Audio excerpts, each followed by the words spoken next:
Hey, what's up, everybody? Welcome back for another episode of the Enough to Keep Going Gaming podcast. This is your host, Agasicles Stamus from the E2KG Network. Here with me today, I have two special guest stars, one of which will be with us shortly. The first of which is Mr. Joe Barhoum from the GWW, one of my brothers from another mother, still working together, although we're in different stripes and colors, I guess, these days, but we're still peas in the same pot. So, Joe, how you doing this afternoon? I'm great, man. Thanks for having me. Yeah, no problem at all, man. So we have been kicking around on the E2KG Network a desire to kind of salt the podcast with a little different flavor from time to time, and we wanted to reach out to our brothers at the GWW and get them to make a guest appearance. I initially reached out to Everett Harn, who, like I said, will be here with us shortly, and Everett mentioned that he wanted to talk about Vermintide 2, and I said, I know that you and Joe have been playing together, so let's get you both on the show. So we fortunately were able to make that happen this afternoon, although things are very compressed and we're going to move kind of quickly because unfortunately I have a hard stop in about 35 to 40 minutes. So we will go ahead and proceed. Hey, Joe, while I'm getting the social media out announcing that we're live, why don't you just kind of catch me up with you, both personally and with regards to the GWW, and let me know what you're doing and what's been going on. Yeah, we'll do. Thanks again, man, for having me. So yeah, the GWW is Geeks Worldwide. You can find us on our website. We a couple of cool things we've done is we've launched a brand new design to the website, so it's easier to navigate. There's way more content for you to find on the homepage. Sharing's a lot easier, and we're hoping it'll load a little more quickly, but that's sort of hit or miss. We're still working on that. And I guess outside of that, we've just been growing our Discord server, which you can find at discord.gg/thegww. I think we have about 150 people on there now. So, and it's all segmented by channels. So you can see text and voice channels for comics, video games, entertainment, the whole shebang. You're on there, Agasicles. There's a lot of people on there. So if folks watching, listening want to join, just hit us there, discord.gg/GWW. And yeah, I guess otherwise, man, I've just been playing so much God of War that I hadn't thought about Vermintide 2 until you sent me the agenda. But I'll definitely be able to speak to it. I've just been mostly playing God of War because it's definitely the best game I've played since Breath of the Wild launched last year, March. Very cool, very cool. And you've been doing hardware reviews, haven't you, man? You've been cranking a bunch of those out? Oh, my gosh. I forgot about those. Oh, my gosh, man. Yeah, I think since the middle of February, so about 2 months now, I've probably written 8 to 10 laptop reviews plus a cell phone review. And I'm looking over right now at 2 more laptops that I have barely touched. The Lenovo ThinkPad E-Series, the 480 and the 580. I haven't really done anything with them yet. They're kind of like more economical business laptops. The ThinkPad is for the business sector. This is, I guess, SMB. So if you have a 5-person company, you can't afford much, but you want a ThinkPad for the security, the mil spec, and all that, you get these. So it doesn't have like backlit keyboards. The displays aren't quite as nice. But, otherwise you get pretty decent specs. So I need to dig into those and get those reviews up. Because you know how it is. Every time you explore a laptop, you want to say that's just like the last one because the specs are pretty much the same. But you have to find the things that make it different, right? What has the manufacturer done to stand out? And sometimes that's not very obvious. You have to dig deep, right? So that's taking a lot of time. I'll try to get those done in the next couple of weeks. Yeah, man, your side hustle makes me jealous because I just like I looked at my blog analytics this morning and my YouTube channel, and whenever I do hardware reviews, my views and everything go through the roof. But then I'm looking at them like upward trending, and I'm like, but I can't figure out how to get those even done. Much less kick off the new one. So you'll have to communicate to me some of your secret sauce. Yeah, I'd be happy to. I'd be happy to. One of the coolest things I got to review this year is the Essential phone, and you're a big fan of the Essential phone. Yep. I've been using it nonstop lately because I dropped my Pixel 2 XL, which is being fixed right now. So yeah, so here's my Essential phone, and I got one of these little things that you use to hold it up so you don't get that weird callus on your pinky. And I'll be picking up my Pixel 2 tomorrow after about a week of not being able to use it. So it'll be fun. Before when I reviewed this phone, I always had the Pixel 2 lying around. But this is the first time where I've been with it for an extended period, and it's been my only phone. And I've been really, really happy with it, even happier than I was when I reviewed it, which was a very positive review. So I'm super excited for the next one, which hasn't been announced, but I'm sure is going to be coming this summer. Yeah, very cool, very cool. So I'm going to go ahead and get started with the part of our agenda, formal, and we're going to hold off on the Vermintide 2 discussion, which we had queued up first. I'm going to talk a little bit about my recent VR experience and give you a chance to ask some questions because I think you would be interested as a fellow tech enthusiast. Yeah, I've done a bunch of VR, so I'll have questions for you. Oh, okay. All right. I didn't know that. So, yeah. So what have you rocked so far for VR-wise? So it started with the Oculus Rift, and then I moved on from that to the PlayStation VR for the PS4, and then I went to the AR thing. So Lenovo had a Star Wars Jedi Challenges. Okay, right. Yes, I remember your video about that. Yeah, so I did that, and then my most recent acquisition is the Lenovo Explorer with the controllers. So the controllers are the same ones for the HTC Vive. Right. And the device itself, or actually maybe the same ones for the Rift, but anyhow, the device itself is not quite as good of field of vision, so you can see a lot more black, bezels and dead space when you're actually wearing the headset, but it's relatively comfortable, I would say. So, and it performs as well as an Oculus Rift, so you get to play as many games.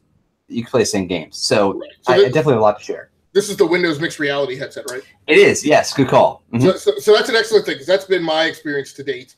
So I also procured a WMR headset, and I was encouraged because I think you and I have talked a little bit. So I recently built what has turned out to be an Uber box. I set out just to build a live streaming box, a game capture box, and a video editing kind of machine through a bunch of different travails. Then I built it, and then I remembered that the fact that I have this SLI rig, or had this SLI rig that I'm broadcasting from now, and that basically no game developers are supporting SLI. And I was like, man, that GTX 1070 is sitting in the box and it hardly ever gets used. Why don't I grab that and salvage it and put it in this box? So I threw it in there, and I was like, oh, now that that's in there, maybe I should also play games on this. So I put games on it. Then I was like, well, maybe I should go ahead and put VR on this. I said, but I've always held off for VR because of the expense. Then something one morning I got up made me say, hey, have you gone back and looked at those Windows mixed reality headsets? Because those should be like half the cost. And lo and behold, that's exactly what they are. So even with the lowered costs on the Rift right now is $399. My Windows VR headset was about $250, and that Lenovo headset that you have was when I bought my Acer set from Amazon. The Lenovo set you mentioned was on sale in the Microsoft store for $199. So what amazes me, and maybe you have some insight to this because you can get your thumbs on the industry sometimes with a little more insight than I can. Why in the world is Microsoft not trumpeting this Windows mixed reality for Steam VR capability, which blows everything out of the water because you get basically the same content for half the cost? I couldn't figure it out. So when I was full disclosure, the Lenovo headset was a gift, right, from Lenovo. It was something they wanted me to review, and they said I can hang on to it. So I didn't know that there was the Steam for Windows mixed reality capability. And I didn't seek out to buy it, so I suppose I didn't do my research, but it's not on the box. The games are not on the box. The games that are through Steam are on the box. And granted, it doesn't work flawlessly, at least it didn't the last time I played it, was probably 2 months ago, but yeah, I mean, it's a huge advantage. And that's why earlier I said it plays the same games as the Rift, but I never said anything about that application allows you to run those games from Steam. But it is a game changer for Microsoft instead of having to go to yet another store with a more limited set of games. It's a huge advantage. Content available in terms of there are also games in the Microsoft store that utilize VR with the WMR headsets. It's a little bit of a mixed bag in terms of so I bought it based on my review of comments on Steam that said, for many people who have Windows mixed reality headsets, that said this has worked with 90% of every Steam game that I've used it with. So there are games in Steam that are specifically tagged with an additional icon that says Windows mixed reality compatible.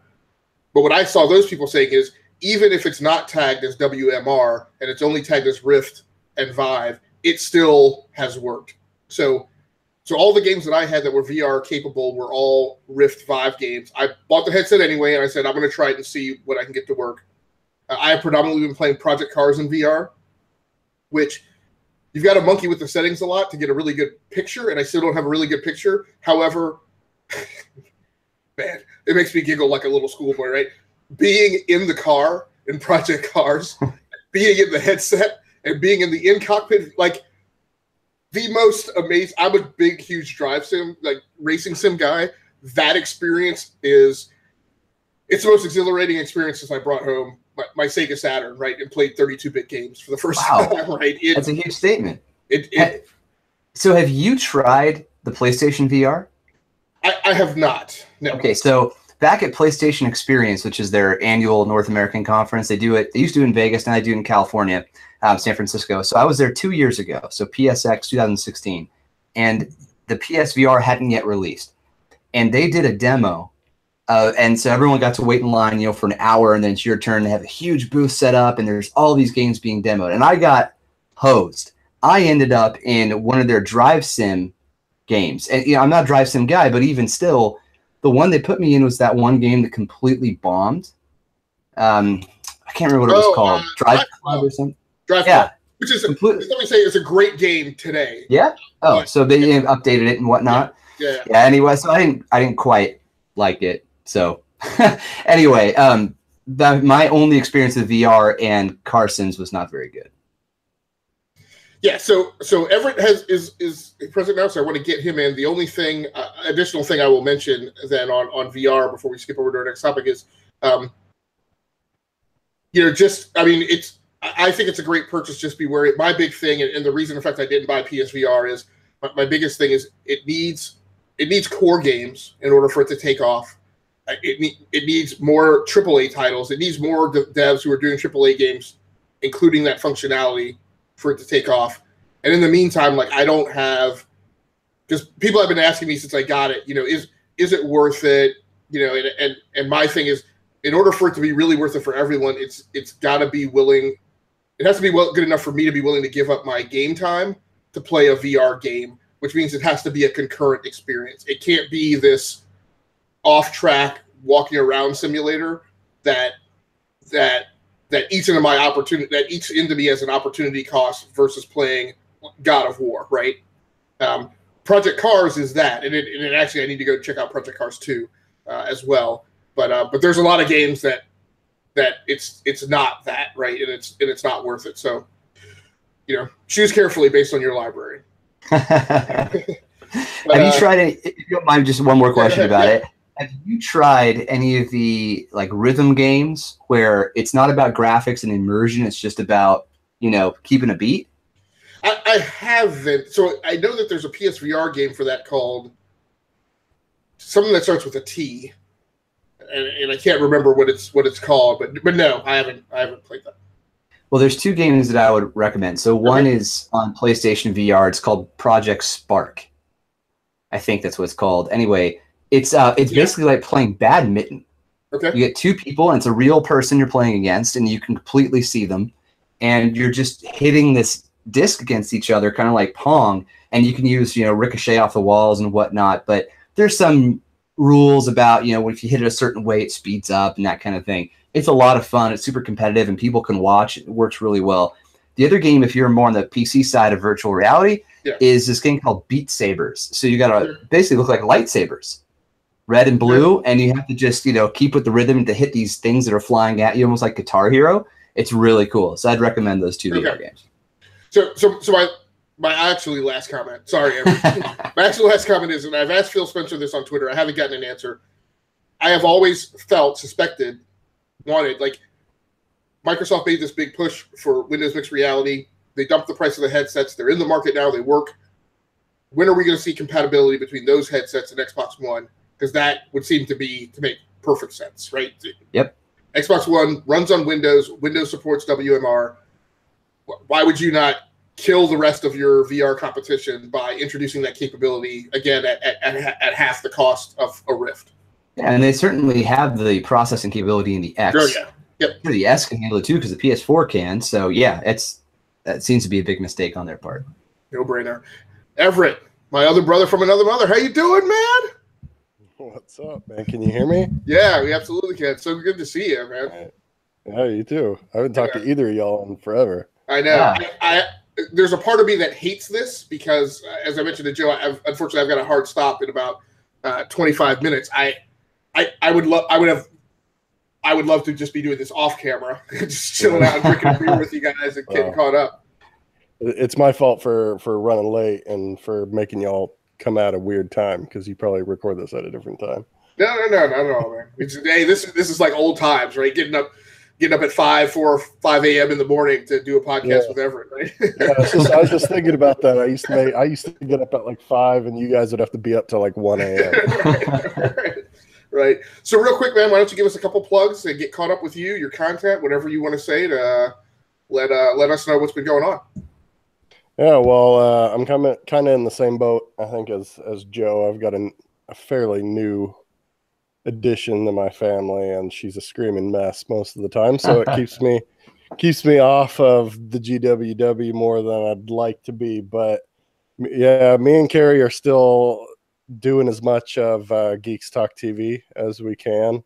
We both got very insane schedules, but we try to make it work whenever we can, and we've got a few shows lined up that we're going to record here soon and be putting out. So we're gonna be starting to roll on that again. But yeah, I don't know. I was waiting for you to ask me about VR because I wanted to be like, hell no, I can't afford that. I'd like to try VR. They're making a VR game for like a simulation, like a walking simulation, like you were talking about for one of my favorite book series, the Stormlight Archive. Ah, cool. Right now it looks super janky, but I'd like to just be in that world, even if it's, a Skyrim mod with VR. Right. So let me ask you on the Geek Talk TV scene, are you guys going to be covering the Cloak and Dagger series when it premieres this summer? Oh, hell yeah. Okay, very cool.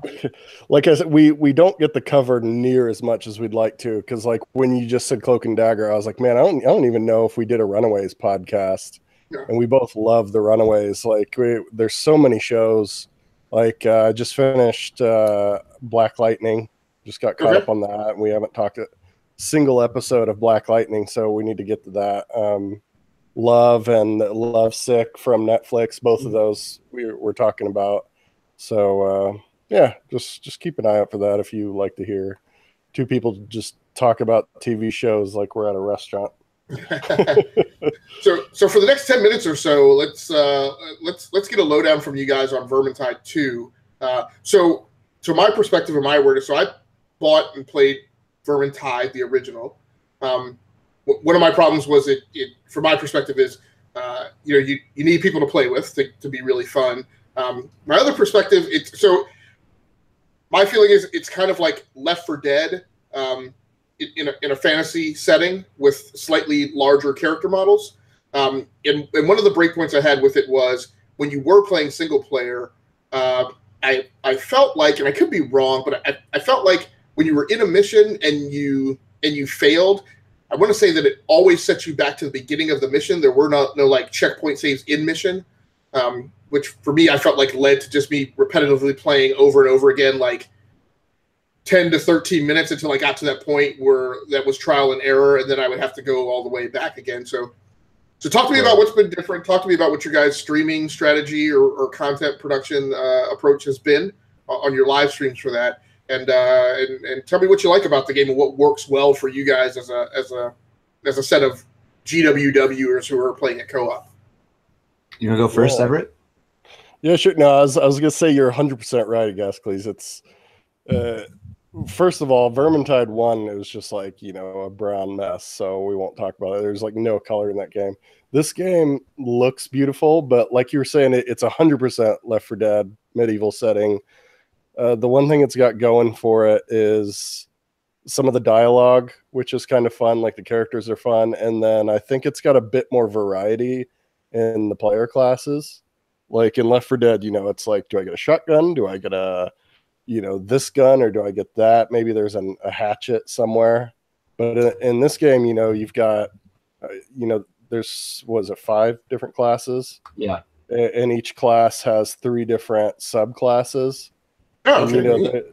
Yeah. So like the Witch Hunter, who I play mainly, you start out as the captain, which he's got a rapier and he's really good at doing headshots. You know, like you just poke him in the face, and then after like level 15, you can unlock the bounty hunter, which is good with guns. And then after the next like few levels, you unlock the zealot, which is a guy with like a morning star or a flail, I guess it is, which is more melee focused. So like, and they all have like ultimate abilities, kind of like in an Overwatch type thing, that after, you know, a certain amount of kills, you can do stuff like that. But like you said, there's a high learning curve, and it's pretty difficult at first until you start to get gear, and there aren't checkpoints. But the one thing that's okay is you always get XP. It might not be that much, but if you fail a mission, you're going to get some XP, which will help in the long run. So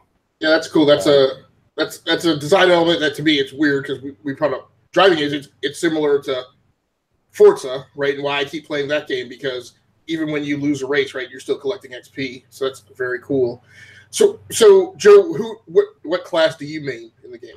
So I haven't mained yet. What I started doing, I got into the game a little bit later, but what I started doing was taking every class and leveling it to 7, which is when the first subclass unlocks, because I wanted to at least get to that point, because it seems like, and Everett will know better than I, it seems like they're pretty different. Like, it really changes the class in some cases, at least. Like, I know for sure with Marcus Kruber, who starts out as a melee guy, when you get to the first unlock, he's a little more ranged. So, and I like to play ranged, but there's also something very satisfying in that game about just getting into a horde of rats and just swinging your sword at them. So melee can also be fun. Yeah, we need to talk about that dynamic when we get to God of War as well. Oh my gosh, yeah, we do. So I got that done. I got all 5 classes to 7, and now I need to pick my main. But God of War came out, so I've taken a break from Vermintide too. Yeah, I haven't played Vermintide in maybe like a week or two, but I really enjoy the game. I've been playing with Hank. You know, so he sometimes streams on the GWW Twitch, but yeah, I think it's one of those games that's kind of cathartic. It's like, if you like Dynasty Warriors and you like games where you just mow down hundreds and hundreds and hundreds of enemies, like I think it's, you know, it's kind of like a therapy. It's a little more frustrating than, say, Dynasty Warriors, where like Dynasty Warriors are like Hyrule Warriors. I feel like you can just sit on your couch and chill and slash through mobs and stuff without it really stressing you out. But I think this game is a bit more stressful. It's a less relaxing in that manner. And something you mentioned, Agaskles, about the first game is you have to play with a friend to really enjoy it. And I actually think that's also true with Vermintide 2. I've played most of my time with random people, and sometimes I'll get somebody who knows exactly where all the secrets are hidden. And if you get those secrets, which are called runes and grimoires, then you'll have a better chance at better gear. And which is really critical, right? If you want to progress, you need to have better gear every time you get back into the next mission. So if you get people who just want to run through the game, or they won't communicate with you, whether it's by text or voice, it can be very frustrating. So part of the reason that I fell off from the game is not only because of God of War 2, but also because I couldn't make it work with my schedule to play with these guys as much as I was before. So I was by myself. I think if I played with these guys and we all knew where to go and we had a strategy around, okay, I'm going to take this rune, you take the next one because, you know, I'm carrying meds and you're carrying meds and I'm not, that kind of thing, then it would be a lot more fun. It can be a very tactically pleasing game if you have a good team. So I hate to go back to it, but I'll mention again, in terms of VR, one subgenre of gaming where you can consistently count on people having voice comms, VR. Like everybody like has headsets if you go into a cooperative game, so that's pleasantly surprising. So that could also, just to add on that could also lead to a bit of issue as well, like because Joe was talking about some of the random people he's ran into in Vermintide, and I've ran into quite a few toxic people on there, you know, that just scream at you, because there is voice, like team voice in that game. You can have it enabled or disabled, but yeah, people will scream at you or they'll kick you out of the group if you die and stuff like that. And so that also comes with, you know, everyone having voice chat. Yeah.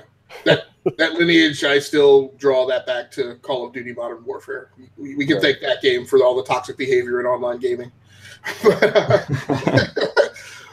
So is there a big community around this? Is there like an Overwatch or like a Lawbreakers, like highly active community, doing stuff on Twitter, doing stuff on Twitch?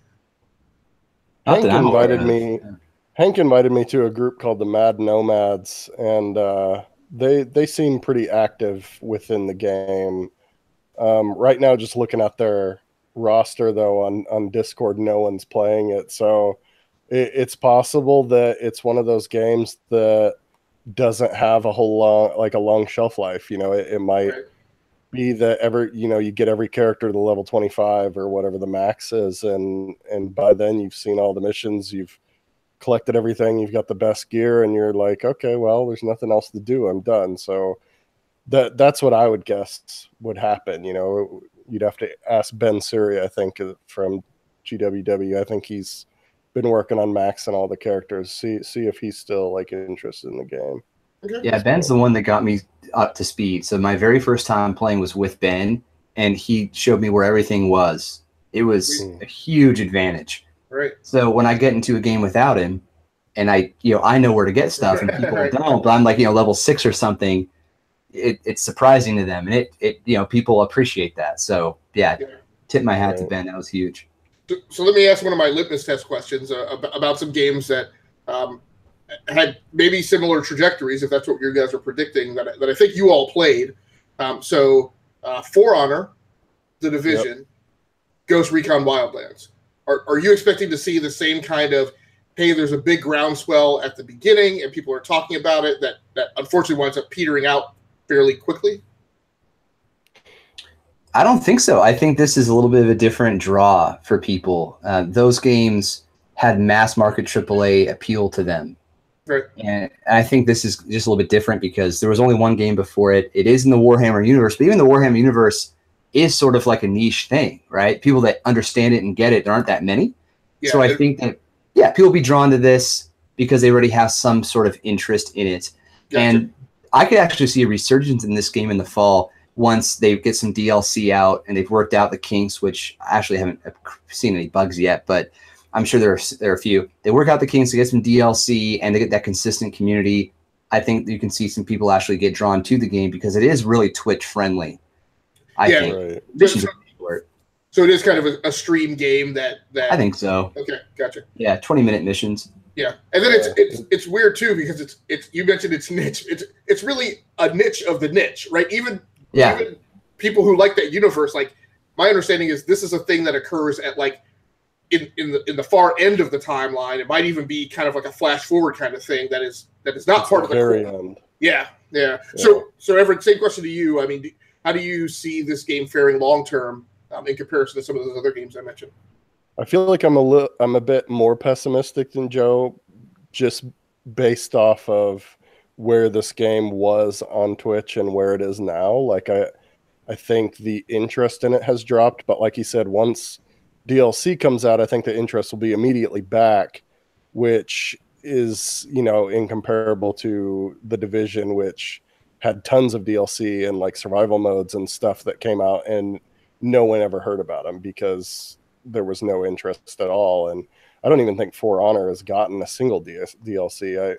I haven't played it in forever, but I'd actually be interested in For Honor DLC, but I don't think the money or like the interest is there for that to happen. So, but I think with Vermintide we'll see more missions and hopefully a few more classes. I think they added characters in Vermintide 1 later.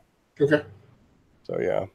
Very cool. Very cool. One thing that has always appealed to it for me has been kind of that steampunk aspect, kind of in a Torchlight fashion, right? Where you can wield magic, but you can also wield, mechanical weapons and guns and things like that. It's one of the things I've always liked about something like Torchlight. So I did enjoy that aspect of the game. Although I felt playing Vermintide, I felt like ranged characters that had access to guns were a little bit overpowered.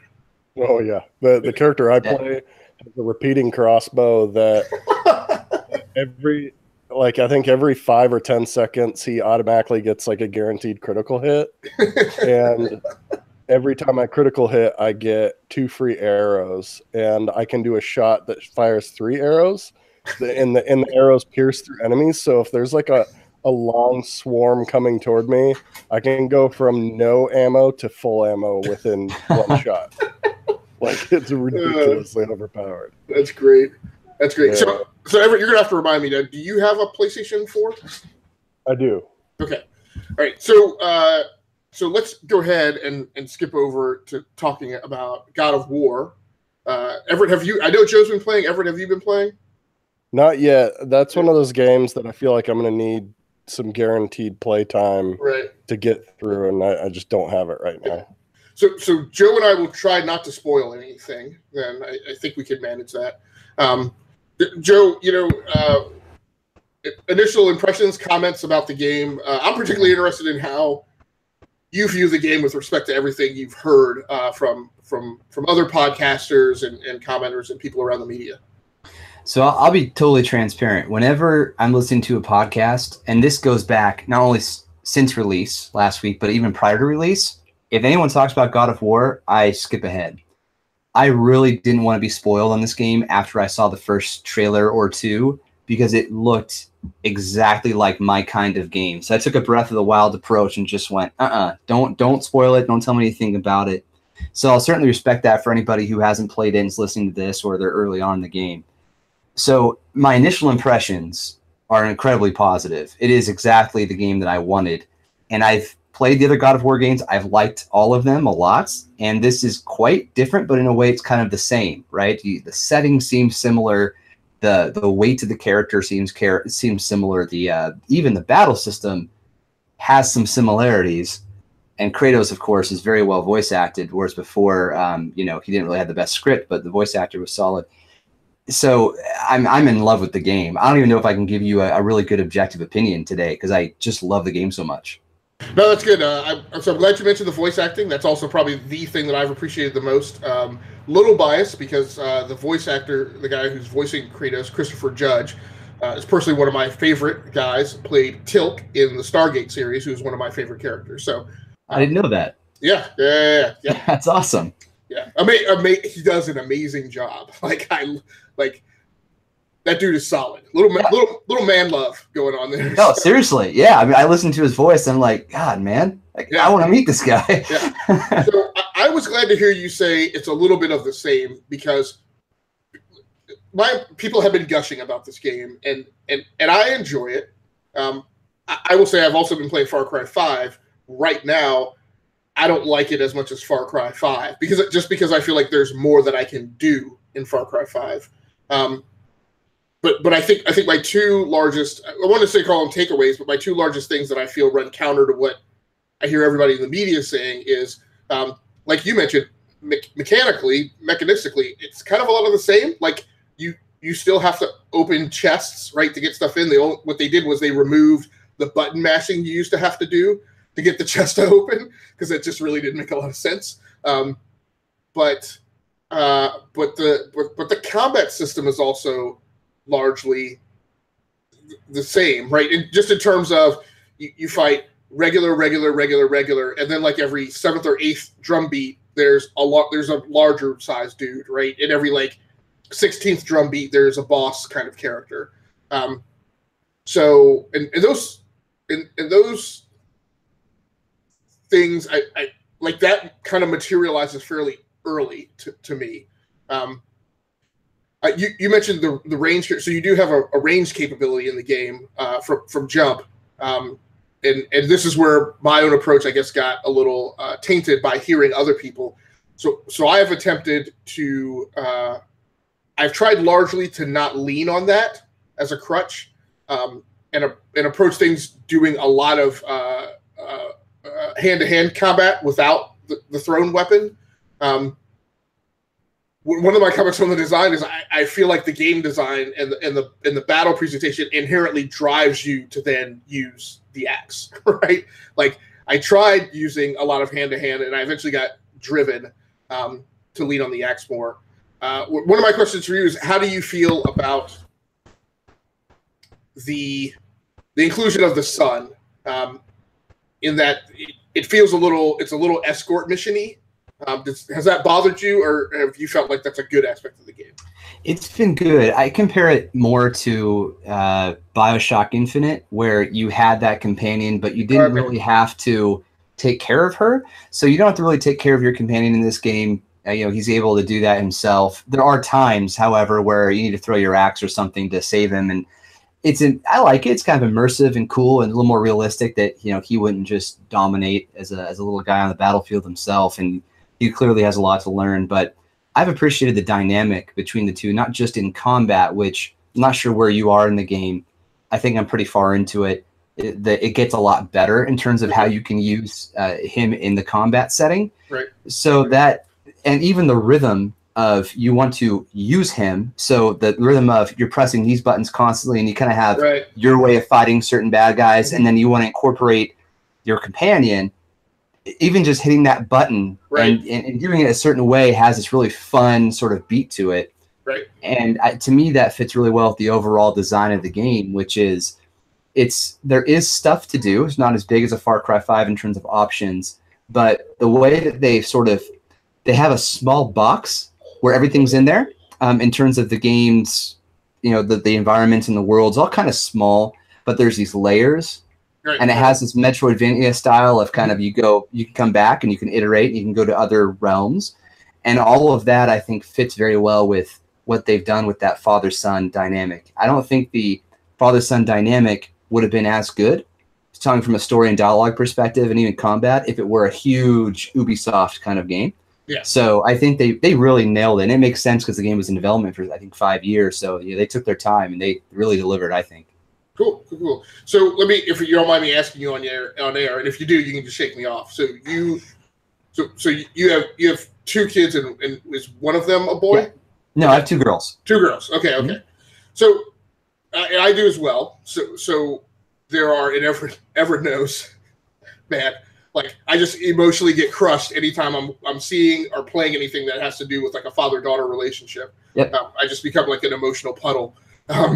Same way. So Everett, if you don't mind me asking you on air, and again, you can shake me off if you do.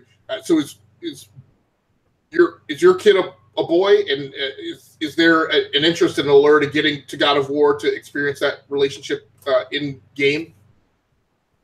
Yeah, no. My first kid was a boy. The new kid that I just had 2 months ago is a girl.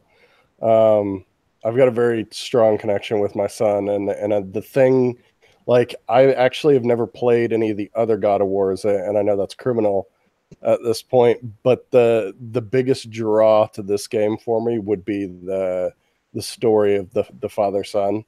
I would have to be forewarned privately to make sure that nothing like tragic happens between them, because like you, it would absolutely crush me to be playing a game father-son and have something tragic happen. So, but yeah, that's a big draw.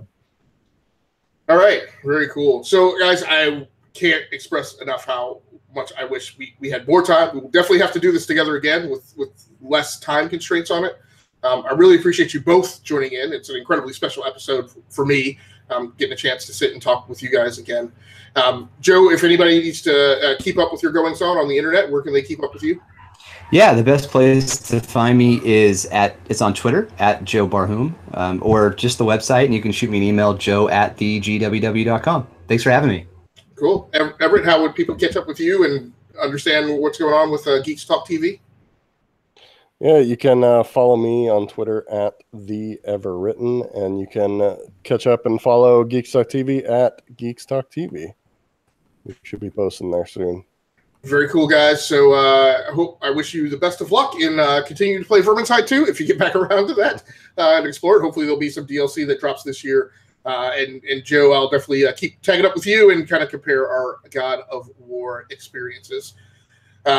So if you want to keep up with me, you can follow me on Twitter at AgasicallyStamus, one word, 2 S's in the middle. That's going to do it for us. This has once again been episode number 42 of the Enough to Keep Going weekly gaming podcast for the week ending April 27th, 2018.